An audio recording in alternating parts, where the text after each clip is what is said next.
Odegaard yang membutuhkan berminggu-minggu untuk pemulihan, Chelsea panen red card, legend Manchester United tidak setuju dengan Roberto Mancini, Ronaldo mode rambut botak.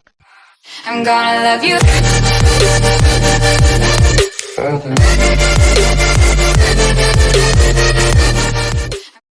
Kabar pertama datang dari London Utara. Pelatih Arsenal Mikel Arteta akhirnya membenarkan bahwa Martin Odegaard mengalami cedera ligamen kolateral medial (MCL) dan diperkirakan harus menepi selama beberapa minggu ke depan. Cedera ini jelas menjadi pukulan besar bagi The Gunners karena Odegaard adalah otak permainan di lini tengah mereka, pengatur tempo, dan kreator serangan utama.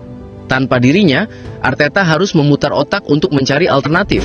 Kemungkinan besar peran kreatif akan lebih banyak diemban oleh Declan Rice dan Kai Havertz, dua pemain yang kini dituntut tampil lebih agresif dan kreatif dalam mengatur serangan. Cedera ini datang di waktu yang tidak tepat karena Arsenal sedang bersaing ketat di papan atas Premier League dan juga menghadapi jadwal padat di Liga Champions. Sementara itu dari sisi biru kota London, Chelsea sedang jadi bahan pembicaraan karena catatan disiplin mereka yang makin buruk. Dalam 6 pertandingan terakhir, The Blues sudah mengoleksi 5 kartu merah. Bayangin, 5 kartu merah hanya dalam 6 laga. Daftarnya pun panjang. Sanchez di kartu merah saat melawan Manchester United, lalu 1 kartu lagi saat menghadapi Lincoln. Chalobah diusir wasit saat berhadapan dengan Brighton. João Pedro saat melawan Benfica. Kemudian giliran pelatih Enzo Maresca sendiri yang diusir kala menghadapi Liverpool, dan terakhir Malo Gusto yang juga kena kartu merah saat bertemu Nottingham. Banyak fans sampai bercanda kalau Chelsea bukan The Blues lagi, tapi The Reds karena saking seringnya dikasih kartu merah. Tapi kalau dilihat serius, ini menunjukkan ada masalah besar dalam hal emosi dan disiplin pemain, dan itu bisa sangat mempengaruhi performa tim. Maresca jelas punya pekerjaan besar buat mengembalikan fokus anak asuhnya supaya tidak terus kehilangan pemain di tengah pertandingan. Beralih ke Manchester, kabar tak kalah menarik datang dari Manchester United. Legenda klub Paul Scholes secara terbuka menyatakan tidak setuju jika Roberto Mancini menjadi manajer baru Setan Merah. Scholes menilai United seharusnya tidak menunjuk pelatih yang punya latar belakang dengan rival sekota, yakni Manchester City. Sebagai pengingat, Mancini adalah sosok yang pernah membawa City menjuarai Premier League. Jadi kalau dia pindah ke Old Trafford, tentu akan menimbulkan kontroversi besar di kalangan fans. Nama Mancini sendiri muncul karena posisi Ruben Amorim sedang goyah. Sejak menggantikan Erik ten Hag hampir setahun lalu, performa tim asuhannya masih belum stabil. Tekanan demi tekanan datang dari fans yang menuntut hasil konsisten. Situasi ini membuat manajemen United harus berpikir keras mencari solusi terbaik agar klub bisa kembali kompetitif. Selain urusan pelatih, Manchester United juga tengah berburu pemain baru. Kabarnya, mereka mulai melirik Victor Froholt, pemain muda berusia 19 tahun dari klub FC Porto.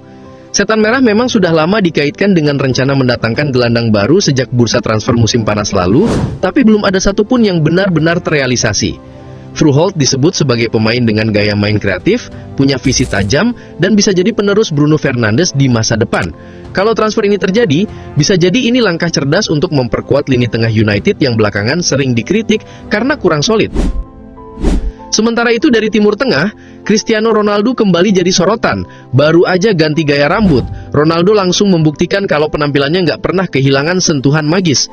Ia mencetak gol roket dari luar kotak penalti yang bikin para fans bernostalgia dengan momen legendarisnya di El Clasico dulu, saat dia mengangkat baju di Camp Nou setelah menjebol gawang Barcelona.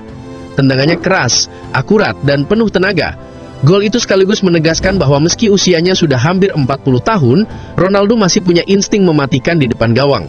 Kini total golnya sudah menembus 949 gol sepanjang karir profesionalnya. Angka yang luar biasa dan mungkin sulit disamai oleh pemain manapun di generasi sekarang. Masih di kawasan Arab Saudi, ada juga kisah sukses lain yang cukup mengejutkan. Darwin Núñez yang sempat dikritik habis-habisan selama di Liverpool karena finishingnya yang sering angin-anginan, kini justru tampil garang bersama Al Hilal. Dalam 4 laga terakhir, striker asal Uruguay itu berhasil mencatat 6 gol dan 1 assist. Bahkan di pertandingan terbaru, dia mencetak brace plus 1 assist.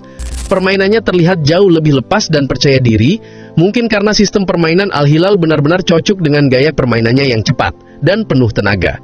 Banyak yang bilang inilah versi terbaik Darwin Núñez yang selama ini diharapkan fans Liverpool. Bayern Munchen menunjukkan bahwa mereka masih menjadi mesin kemenangan paling konsisten di Eropa. Setelah meraih kemenangan 2-1 atas Borussia Dortmund, Bayern kini menjadi satu-satunya tim di 5 liga top Eropa yang masih sempurna di musim ini.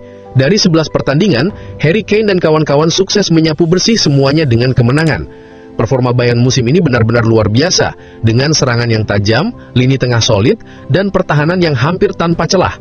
Kane yang baru semusim bergabung, tampaknya semakin menyatu dengan sistem permainan Thomas Tuchel, dan menjadi pusat perhatian di Bundesliga. 1 hour later. Manchester United kembali menunjukkan performa luar biasa. Setan Merah benar-benar sedang gacor. Mereka berhasil menumbangkan Liverpool dengan skor 2-1. Dalam laga panas ini, gol kemenangan dicetak oleh Harry Maguire. Ya, sang bek yang sering jadi bahan candaan, justru jadi pahlawan kemenangan United. Dengan hasil ini, Liverpool benar-benar sedang terpuruk. The Reds kini mencatatkan 4 kekalahan beruntun di semua ajang, sesuatu yang jarang banget terjadi di era Klopp. Kondisi ruang ganti Liverpool kabarnya juga mulai memanas karena performa tim yang terus menurun. Sementara itu, di Spanyol, Real Madrid kembali menunjukkan dominasinya. Los Blancos menang tipis 1-0, tapi kemenangan ini cukup untuk merebut kembali puncak klasemen La Liga.